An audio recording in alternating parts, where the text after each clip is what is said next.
वक्त की बड़ी खबर से भोपाल से आ रही बड़ी खबर, जहां नशे के खिलाफ मध्य प्रदेश में ताबड़तोड़ एक्शन लिए जा रहे हैं। प्रदेश में 150 से ज्यादा जगहों पर कार्रवाई की गई। मुख्यमंत्री डॉक्टर मोहन यादव के निर्देश के बाद यह एक्शन लिया गया। खरगोन, बड़वानी, धार, देवास में बड़ी कार्रवाई की गई। 952 किलोग्राम से अधिक अवैध मादक पदार्थ जब्त किए गए। 126 आरोपियों को अब तक गिरफ्तार किया जा चुका है, जिसमें 150 से ज्यादा जगहों पर कार्रवाई करते हुए ये गिरफ्तारियां हुई हैं। प्रदेश के मुख्यमंत्री डॉक्टर मोहन यादव के निर्देश के बाद ये कार्रवाई की गई। खरगोन, बड़वानी, धार, देवास में 952 किलोग्राम से अधिक अवैध मादक पदार्थों की जब्ती के बाद 126 आरोपियों की गिरफ्तारी का यह पूरा मामला, जिसमें धार से करीब 200 किलो, बड़वानी से 150 किलो के लगभग नशे का सामान बरामद किया गया है। आपको बता दें कि अलग अलग जिलों में पुलिस की कार्रवाई लगातार जारी है और इस कार्रवाई में 3 दिन में 150 से ज्यादा कार्रवाई की गई, एक्शन लिए गए और तीसरे दिन 952 किलोग्राम नशे की सामग्री जब्त हुई है। बात करेंगे हमारे सहयोगी शैलेंद्र भदौरिया इस वक्त हमारे साथ मौजूद हैं। शैलेंद्र, नशे के खिलाफ जीरो टॉलरेंस की नीति प्रभावी नजर आ रही है? बिल्कुल बिल्कुल आपने ठीक कहा। जिस तरीके से मुख्यमंत्री डॉक्टर मोहन यादव ने साफ तौर पर सभी पुलिस अधीक्षकों को ये निर्देश दिए हैं कि उनके इलाके में जो भी मादक पदार्थ का विक्रय करते हैं, ऐसे लोगों पर सख्ती से कार्रवाई करनी चाहिए, क्योंकि मध्य प्रदेश का युवा लगातार नशे में की गिरफ्त में चला जा रहा है और उसके चलते मध्य प्रदेश में अपराध भी बढ़ते जा रहे हैं। क्योंकि पिछले दिनों जिस तरीके से हमने देखा, जब जब संगीन और जघन्य अपराध के आरोपी सामने आए तो उसमें पता चला कि वो किसी तरह के मादक पदार्थ का सेवन करते थे। और यही कारण है कि मध्य प्रदेश की सरकार जो अवैध तौर पर मादक पदार्थ की बिक्री की जाती है, जो जगह जगह जो छोटी दुकानें हों या फिर गांव कस्बे हैं, बस्तियां हैं, वहां पर जो अवैध मादक पदार्थ का कारोबार किया था, ऐसे लोगों पर सख्ती से कार्रवाई करने के निर्देश जो दिए गए, तो उसका असर जो है अब पूरे मध्य प्रदेश में देखने को मिल रहा है। जिस तरीके से जो जानकारी है उसके अनुसार लगभग 150 जगह अब तक ये कार्रवाई की जा चुकी है, जिसमें लगभग 126 लोगों की गिरफ्तारी की गई है और 900 किलो से ज्यादा अधिक मादक पदार्थ, जिसमें बड़ी मात्रा में गांजा है, ब्राउन शुगर है, हेरोइन है, चरस है, इस तरह के जो मादक पदार्थ हैं वो उनको जब्त भी किया गया है। तो निश्चित तौर पर इसे बड़ी कार्रवाई कहा जा सकता है और आगे भी इस तरह की कार्रवाई लगातार जारी रहेगी। न केवल धार, बड़वानी, खरगोन, खंडवा की बात हो, बल्कि राजधानी भोपाल के भी में भी कल देर शाम को बाग सेवनिया थाना इलाके में भी इसी तरह की कार्रवाई की गई थी, जहां अवैध तौर पर गांजा मिला था। उसके बाद कुछ आरोपियों की भी गिरफ्तारी हुई है। तो लगातार जो है वो नशे के जो कारोबार करने वाले हैं, ऐसे लोगों पर सख्ती से निपटने का काम मध्य प्रदेश की सरकार कर रही है, ताकि मध्य प्रदेश का जो भविष्य, जो युवा है, उसको नशे से बचाया जा सके। जी, बहुत शुक्रिया आपका शैलेंद्र, इस पूरे मामले पर जानकारी देने के लिए।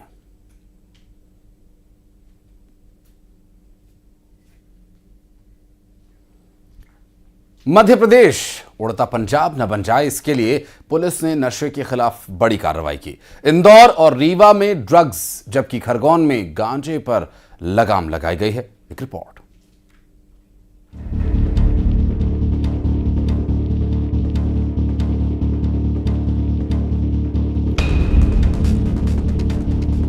कहीं एमपी न बन जाए उड़ता पंजाब। नशे का बढ़ता जाल, उलझते युवा।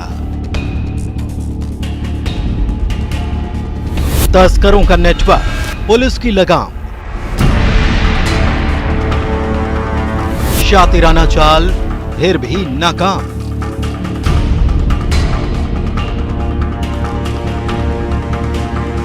मध्य प्रदेश में नशे के कारोबार के खिलाफ पुलिस एक्शन में है।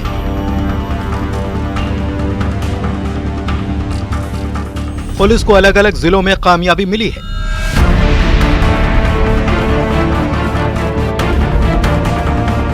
इंदौर में 2 ऐसे आरोपियों को क्राइम ब्रांच ने दबोचा जो एमडी ड्रग को बेचने की फिराक में थे।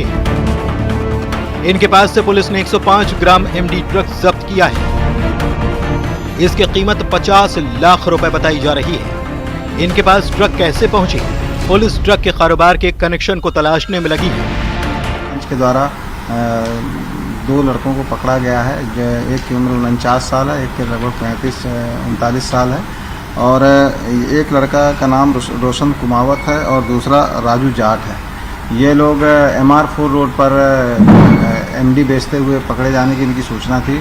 तो जब इनके पास से तलाशी ली गई तो टोटल 105 ग्राम एमडी इनके कब्जे से मिली है, जो लगभग 50 लाख रुपए से भी अधिक, जिसकी अंतर्राष्ट्रीय कीमत है। इंदौर में ही शिप्रा सांवेर रोड पर पुलिस ने अवैध शराब पर बड़ी कार्रवाई की। एक कंटेनर से 1,78,00,000 रुपए की शराब को जब्त किया गया। नशे के सौदागरों ने शराब को छिपाने के लिए कंटेनर का इस्तेमाल किया था, लेकिन इनकी चालाकी धरी की धरी रह गई। पुलिस ने शराब तस्कर को गिरफ्तार कर लिया। शराब की खेप को महाराष्ट्र चुनाव में खपाने की तैयारी थी और इसे हरियाणा से इंदौर के रास्ते महाराष्ट्र भेजा जा रहा था। मुखबिर द्वारा सूचना मिली थी पुलिस को कि शराब जो है एक बल्कर में जा रही है, जिसमें पुलिस ने चेकिंग की और उसमें 975 पेटियां जो हैं शराब की मिली हैं, जिसमें टोटल जो क्वांटिटी है वो 2.25 करोड़ की लगभग है अमाउंट। सीमेंट का जो बल्कर रहता है उसमें ये लोग छुपा के लेकर जा रहे थे, क्योंकि सीमेंट के बल्कर की ज़्यादातर चेकिंग नहीं होती है, तो उसमें ये लोग छुपा कर उसको लेकर जा रहे हैं। ये राजस्थान का रहने वाला है। प्रथम दृष्टिया अम्बाला से ये लेकर आ रहा था। कहाँ जा रहा था और बाकी जो चीज़ें हैं वो सारी अभी इन्वेस्टिगेट की जा रही है। वहीं रीवा में पुलिस ने ब्राउन शुगर तस्कर पर शिकंजा कसा। खास बात यह कि पुलिस ने 146 ग्राम ब्राउन शुगर के साथ युवती को पकड़ा, जिसकी उम्र 19 साल है। इस ट्रक की कीमत 4.5 लाख रुपए से ज्यादा आंकी गई है। ड्रग पैडलर के तौर पर युवती के पकड़े जाने पर पुलिस भी सतर्क हो चुकी है। ब्राउन शुगर का व्यापार कर रहे हैं, बेच रहे हैं। मुखबिर की सूचना पर थाना प्रभारी द्वारा वहां पर रेड कार्रवाई की गई। रेड कार्रवाई के दौरान सर्च करने पर कुछ मादक पदार्थ उनके घर से मिले हैं। जबकि खरगोन में अवैध गांजे पर पुलिस ने लगाम लगाई। गांजे की खेती को छिपाने के लिए कपास, अरहर की फसल के बीच में लगाया गया था, लेकिन पुलिस की सतर्क निगाहों से नशे के कारोबार बच नहीं पाया। पुलिस ने महेश्वर थाने के भुवन तलाई गांव में छापा मारा और 671 गांजे के पौधों को जब्त किया गया। इनकी कीमत 16 लाख रुपए बताई जा रही है। ये मादक पदार्थों के क्रय विक्रय परिवहन के ऊपर निर्देशित किया गया था, जिसके आधार पर चौकी काकरदा थाना महेश्वर अंतर्गत 2 कार्रवाई की गई अलग अलग, जिसमें 671 पौधे कुल 320 किलो गांजा जब्त किया गया है, जिसमें थाना पे अपराध कायम करके इसकी विवेचना की जाए। शहर शहर चल रहे नशे के कारोबार पर भले ही पुलिस ने शिकंजा कसा है, लेकिन ये कार्रवाई ऐसे ही चलती रहनी चाहिए ताकि एमपी शांति का टापू बना रहे। Bureau report, news 18।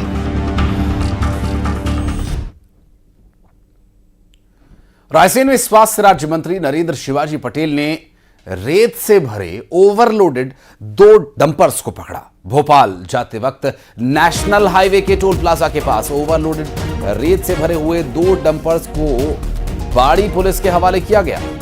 खनिज विभाग को सख्त कार्रवाई करने के निर्देश देते हुए स्वास्थ्य राज्य मंत्री नरेंद्र शिवाजी पटेल ने कहा, मेरे विधानसभा क्षेत्र में सड़कों को खराब करने के लिए जिम्मेदार ओवरलोडेड डंपर्स को पकड़कर प्रशासन को सुपुर्द किया है और परिवहनकर्ता के साथ साथ रेत ठेकेदार पर सख्त कार्रवाई करने के निर्देश दिए गए हैं। रायसेन में ये कार्रवाई की गई। पुलिस प्रशासन तो मौके पर था ही, बल्कि खुद स्वास्थ्य राज्य मंत्री नरेंद्र शिवाजी पटेल भी वहां मौजूद थे और ऐसे में उन्होंने न सिर्फ पुलिस प्रशासन को बल्कि जिला प्रशासन को भी और उन ठेकेदारों को भी सख्त निर्देश दिए हैं। ये अब दोबारा नहीं होना चाहिए और ऐसे में देखना होगा कि क्या जब खुद मंत्री महोदय रात के समय सड़क पर उतरकर इस तरह की कार्रवाई करते हैं तो इसका क्या असर दूर तक होगा।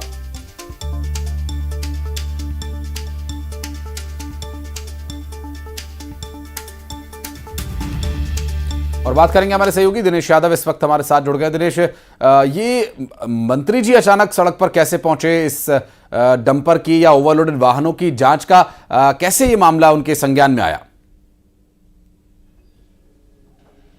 बिल्कुल आशीष, मैं आपको बता दूं, रायसेन में स्वास्थ्य राज्य मंत्री नरेंद्र शिवाजी पटेल एक ऐसे मंत्री हैं जो हमेशा एक्टिव रहते हैं और सक्रिय रहते हैं। इसी दौरान जो नरेंद्र शिवाजी पटेल मंत्री हैं वो बरेली से यहाँ पर भोपाल के लिए जाए थे। इसी दौरान बाड़ी टोल प्लाजा के पास उनको यहाँ पर डंपर दिखाई देते हैं और उन डंपर को यहाँ पर रोक कर वो चेकिंग करते हैं, जिसके चलते उनको लगता है कि ये डंपर दो डंपर जो हैं ओवरलोड हैं, उसके चलते यहाँ पर वो रोकते हैं और थाना प्रभारी साहब जहाँ तहसीलदार वो भी मौके पर पहुंच जाते हैं। तो जिसमें जिस तरीके से बात की जाए तो यहाँ पर ओवरलोड डंपर की यहाँ पर बात की जा रही है। लगातार मंत्री जो है एक्शन मोड दिखाया है, उन्होंने सोशल मीडिया पर भी इस खबर को लेकर यहाँ पर पोस्ट किया है और बाड़ी थाने में दोनों डंपर जब्त खड़े कराए गए हैं और खनिज विभाग को भी इस मामले की जानकारी दी गई है। खनिज विभाग की टीम भी यहाँ पर मौके पर पहुंचेगी और जांच करेगी कि जो वास्तव में जो नरेंद्र शिवाजी पटेल मंत्री हैं वो कह रहे हैं कि ओवरलोड डंपर जिनको यहाँ पर थाने में पकड़ के खड़ा करा गया कि वो ओवरलोड है कि नहीं। हालांकि थाना प्रभारी कपिल गुप्ता से हमारी बात हुई रात में, उनका कहना है कि ओवरलोड डंपर तो यहाँ पर दिखाई दे रहा है, लेकिन जो रेता है डंपरों को लेकर 10 चक्का या 12 चक्का डंपर में कितनी यहाँ पर लेकर आ सकते हैं, उसके आधार पर अब खनिज विभाग यहाँ पर जांच करेगा। जांच के बाद यहाँ पर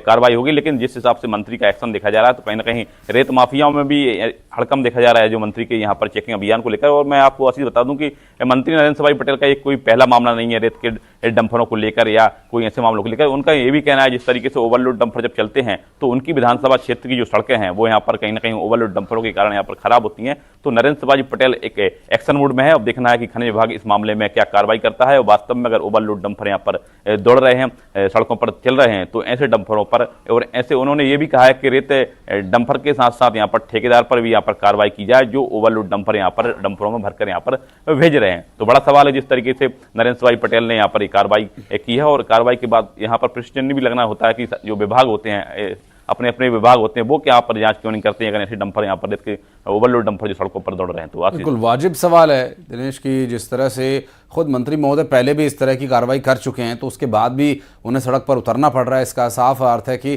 प्रशासन कहीं ना कहीं बहुत ढिलाई बरत रहा है या तो उसकी मिलीभगत है। बहुत शुक्रिया आपका इस पूरे मामले पर जानकारी देने के लिए। और बढ़ते आगे रीवा से खबर, जहां सुहागी पहाड़ में सड़क हादसा हुआ। दरअसल तेज रफ्तार एक कार ट्रक में जा घुसी और कार के परखच्चे उड़ गए। कार सवार 4 लोग इसमें घायल हुए हैं। सुहागी क्षेत्र नेशनल हाईवे 30 की ये दुर्घटना बताई जा रही है, जहां पर एक कार दुर्घटना का शिकार हुई है और 4 लोग इस कार में घायल हुए हैं। कार सवार 4 लोग घायल हुए हैं और ये तस्वीरें उस हादसे के बाद की आपको दिखा रहे हैं, जहां पर तेज रफ्तार कार एक ट्रक में जा घुसी। कार सवार 4 लोगों को इस हादसे में चोट आई है। सुहागी क्षेत्र के नेशनल हाईवे 30 की ये पूरी घटना बताई जा रही है, जहां कार के परखच्चे उड़ गए। तेज रफ्तार कार एक डंपर में जा घुसी।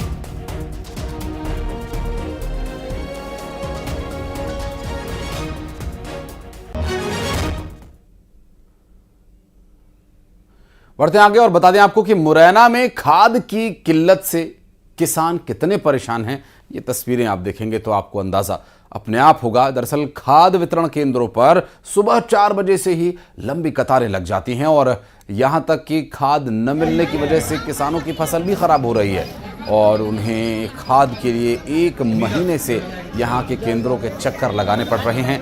लाइन में महिलाएं भी लगी हुई हैं, लेकिन कई बार उन्हें खाद मिल नहीं पाती और मायूस होकर वापस लौटना पड़ता है। प्रशासन खाद को लेकर बहुत बड़े बड़े दावे करता है। बताया जा रहा है कि ये सब पूरे चंबल में चल रहा है इस वक्त, जहां किसानों की आय दोगुनी करना और किसानों को खेती का लाभ का सौदा बनाने के जो दावे हैं, ये देखिए ये दावे जिसकी असलियत इस वक्त आपकी स्क्रीन पर है। 4-5 दिन से लगातार आ रही हूँ, स्कूल भी नहीं जा पा रही हूँ, 9th क्लास में पढ़ती हूँ, परीक्षा भी आ रही है पर पढ़ने नहीं पा रही हूँ। पता नहीं खत्म ही हो जाता है। सर 15 दिन से तो लेने में लगे टोकन के लिए और 8 दिन बाद खाद आया, वही खाद नहीं है। ये कह रहे हैं खाद नहीं है, खाद ब्लॉक कर देते हैं। ये बताओ कि 15 दिन में खाद 2 से इकट्ठे आए होंगे, गाड़ी की गाड़ी भर के जा रही है। जिलान किसानों की लगी, किसानों पर क्या करे, खेती है रे कि नहीं है रे, इसका कोई संशोधन होगा क्या नहीं होगा। ना चाय की ना पानी, कुछ भी नहीं, मट्टी खा रहे हैं, भूखे रह रहे हैं। 4-5 दिन से लगा।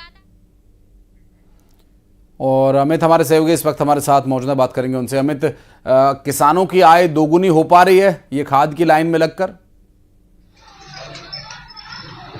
बिल्कुल, देखिए किसानों की आय दोगुनी की बात तो की जाती है, लेकिन इन तस्वीरों से बयां करती हैं ये तस्वीरें कि कितनी किसानों की आय है वो दोगुनी हो रही है। क्योंकि मुरैना जिले से लगातार देखा जा रहा है पिछले महीने से, क्योंकि रबी की फसल की बोवनी होनी है और इस दौरान गेहूं और सरसों की फसल के लिए खाद की पर्याप्त व्यवस्था किसानों के लिए नहीं है। यही वजह है कि किसान सुबह 4 बजे से आ जाते हैं और खाद वितरण केंद्र पर लंबी कतार लगा लेती हैं, जिसमें महिलाएं किसान भी शामिल रहती हैं और पुरुष भी शामिल रहती हैं। कल देखा गया है कि कुछ छात्राएं भी इस कतार में लगे हुए थे और इस कतार का हिस्सा बने थे, जिसका मुख्य कारण ये है कि कहीं ना कहीं उन्हें खाद की इतनी आवश्यकता है कि उनको खाद पर्याप्त मात्रा में नहीं मिल पा रहा है, जिस वजह से अब तो पूरी परिवार के साथ ही लोग खाद की लाइन में लग रहे हैं, क्योंकि पहले टोकन मिलेगा इनको, फिर उसके बाद 15 या 10 दिन में इनका नंबर आएगा, तब जाकर के खाद मिलेगा। बताया जा रहा है, किसानों का कहना है कि पिछले 20 दिन में 800 बोरे जो डीएपी खाद की होती हैं वो एक रेग आई है, जिसमें 800 बोरे आए हैं इस दौरान।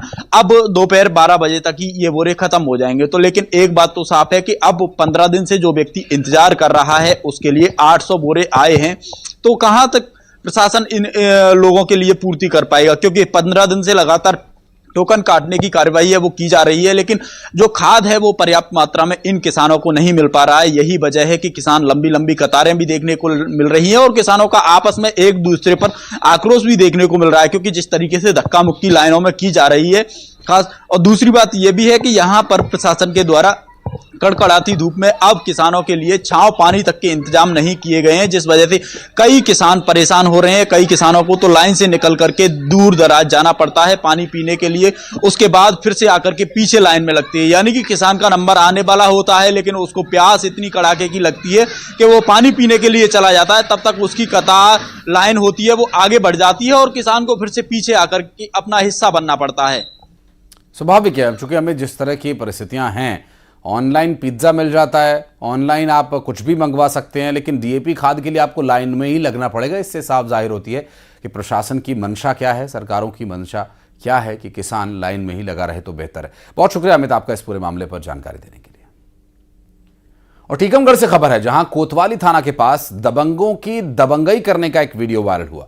दरअसल बीच सड़क पर बदमाशों ने छात्रों के साथ मारपीट की, जिसका वीडियो सोशल मीडिया पर वायरल हो रहा है। और बीच बाजार गुंडागर्दी करने की तस्वीरें सामने आई। बदमाशों ने छात्रों के साथ मारपीट की है और सोशल मीडिया पर उसका वीडियो अपलोड कर दिया। आपको बता दें कि इस पूरे मामले में जो मारपीट की गई थी उसकी एक तस्वीर बीच बाजार में गुंडागर्दी की सामने आई है टीकमगढ़ से। और ये देखिए ये किस तरह से मारपीट की गई, और मारपीट का ये पूरा मामला टीकमगढ़ से सामने आया। बदमाशों ने छात्रों के साथ मारपीट की है और बीच सड़क पर ये हाथापाई और जोर आजमाइश करते नजर आए, और अपने साथी को बचाने के लिए जो छात्र बीच बचाव कर रहा है उसके साथ भी वहां मारपीट की गई है।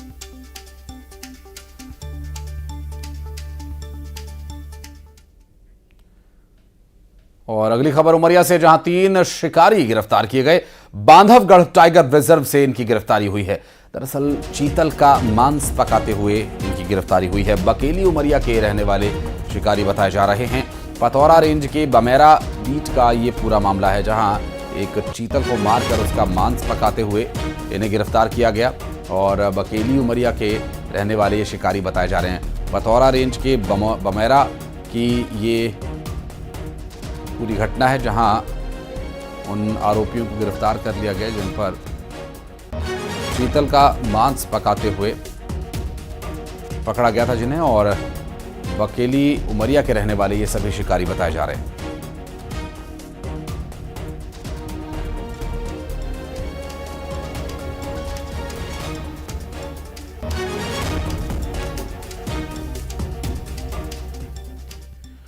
बढ़ते आगे मुरैना से अगली खबर, जहां तेज रफ्तार 2 बाइक्स की जोरदार भिड़ंत हो गई। दुर्घटना में 3 लोगों की जान चली गई। आपको बता दें कि 2 अन्य व्यक्ति गंभीर रूप से घायल हुए बताए जा रहे हैं। घायल सबलगढ़ से जिला अस्पताल रेफर किए गए हैं। और सबलगढ़ थाना क्षेत्र के पीपल चौकी का यह पूरा मामला बताया जा रहा है, जहां तेज रफ्तार 2 बाइक्स की भिड़ंत होने की वजह से 3 लोगों की जान चली गई। अगली खबर भोपाल से, जहां सरकार के आदेशों की जमकर धज्जियां उड़ाई जा रही हैं। दरअसल खुले में मांस मछली न बेचने के आदेश को व्यापारी मानने को तैयार नहीं हैं। साप्ताहिक बाजारों में शाम होते ही खुले में मांस मछली की दुकानें शुरू हो जाती हैं। वहीं नगर निगम की टीम भी कार्रवाई कर रही है। कारोबारियों का यह कहना है कि अगर दुकान न खोलें तो क्या करें।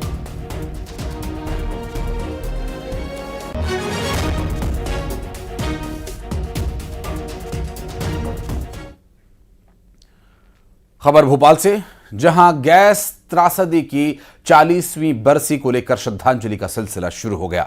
कलाकाल यूनियर कार्बाइड की दीवार पर चित्रों से गैस पीड़ितों को श्रद्धांजलि दे रहे हैं और जाने माने कलाकारों ने इस त्रासदी के दर्द को तस्वीरों के माध्यम से बयां किया है, जिसकी एक झलक आप देखिए और उस दर्द को आप समझ पाएंगे।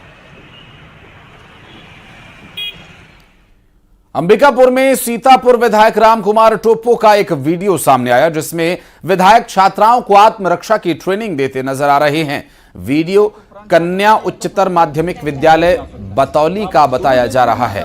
तस्वीरों में भी आप देख सकते हैं कि कैसे विधायक महोदय छात्राओं को नानचक की ट्रेनिंग दे रहे हैं और ये अभ्यास करने के लिए विधायक महोदय ने छात्राओं से वादा लिया है कि वो अगर हम लेफ्ट में राइट हैंड से लेफ्ट में करते अगर प्रोटेक्शन दे रहे हैं तो सेम ऐसे ही तो बैक टू फ्रंट जा सकता है या तो फ्रंट टू। और बढ़ते आगे आपको बता दें कि चमोली में भगवान बद्री विशाल के कपाट आज बंद होने हैं और कपाट बंद होने को लेकर तैयारियां लगातार चल रही हैं। रंग बिरंगे फूलों से बद्रीनाथ धाम को सजाया गया है और भगवान बद्री विशाल का मंदिर आज रात 9:07 पर शीतकाल के लिए बंद हो जाएगा और भगवान बद्री विशाल के कपाट बंद होने के लिए भारी संख्या में तीर्थयात्री बद्रीनाथ धाम पहुंच रहे हैं। वहीं पंच पूजा के चौथे दिन माता लक्ष्मी को कढ़ाई का भोग लगाया गया। लक्ष्मी माता की विशेष पूजा अर्चना और लक्ष्मी को गर्भगृह में विराजमान होने का न्योता भी दिया गया।